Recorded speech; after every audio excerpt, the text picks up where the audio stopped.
നമസ്കാരം. ഞങ്ങൾ നിങ്ങൾക്കായി പരിചയപ്പെടുത്താൻ പോകുന്ന ഒരു ഔഷധ ചെടികളുടെ കൂമ്പാരമാണ്.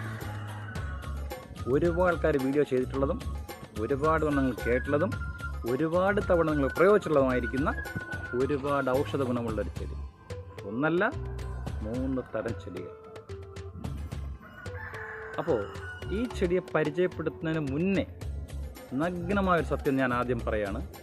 അനുഭവത്തിൻ്റെ അടിസ്ഥാനത്തിൽ, അതായത് ഈ ചെടി ആരാണോ പരിപാലിക്കുന്നത് അവർ തന്നെ ഇതിൻ്റെ ഔഷധത്തിന് ആവശ്യമായ ഇലയോ കായോ എല്ലാം നമ്മൾ ശേഖരിക്കുന്നത് അവർ തന്നെ ആയിരിക്കണം. മറ്റൊരാൾ കൈകാര്യം ചെയ്താൽ ഈ ചെടി നശിച്ചു പോകുന്നുള്ളതിൽ യാതൊരു സംശയവുമില്ല. അതുകൊണ്ട് സുരക്ഷിതമായ സ്ഥലത്ത് നട്ട് പരിപാലിക്കുന്നത് ഏറ്റവും നല്ലതായിരിക്കും. അപ്പോൾ ഇനി അത് ഏതാണ് ആ ചെടികൾ നമ്മൾ പരിചയപ്പെടാം.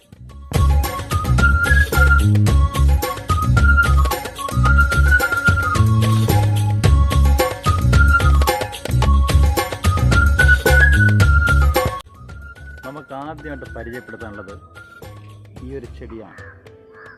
ഇതിൻ്റെ പേര് എല്ലാവർക്കും അറിയാം, അഗസ്ത്യമുരിങ്ങ എന്ന് പറയും. എല്ലാവർക്കും അറിയാമെന്നുള്ളതാണ്, പരിചയിച്ചിട്ടുള്ളതാണ് എല്ലാവരും. പക്ഷെ ഞാൻ പറയാൻ പോകുന്നത് നമുക്ക് ഏറ്റവും അത്യാവശ്യ ഘട്ടങ്ങൾ, അതായത് നമുക്കൊരു ഗുളിക കഴിച്ച് നമ്മളെ വായ്ക്കകത്തൊരു പൊള്ളൽ വന്നാൽ പെട്ടെന്ന് തന്നെ ഇതിൻ്റെ പൂവ് ശുദ്ധമായ പശുവിൻ നെയ്യിൽ കാച്ചി ആ വ്രണത്തിൽ തേച്ചാൽ നല്ല ശാശ്വത പരിഹാരം കിട്ടും. അതുപോലെ നമുക്ക് ചൂട് കാലത്തുണ്ടാകുന്ന വായ്പൊള്ളലുകൾ, ഇതൊക്കെ നമുക്ക് ഇതിൽ നിന്നും കിട്ടുന്ന പൂവിൽ നമുക്ക് ഫലപ്രദമായി ഉപയോഗിക്കാൻ കഴിയും.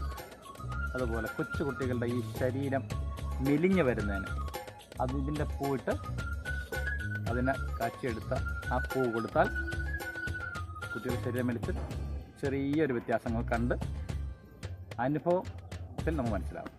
അപ്പോൾ അത് നിങ്ങൾ പരീക്ഷിക്കണം. അപ്പോൾ ഇതിൻ്റെ പേര് അഗസ്ത്യമുരിങ്ങ, എല്ലാവർക്കും അറിയാമെന്നുള്ളതാണ്.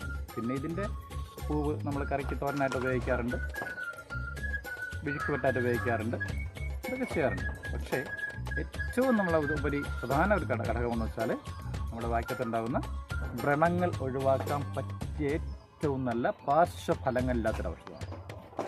അതാണ് അഗസ്ത്യമുരിങ്ങയുടെ പ്രത്യേകത.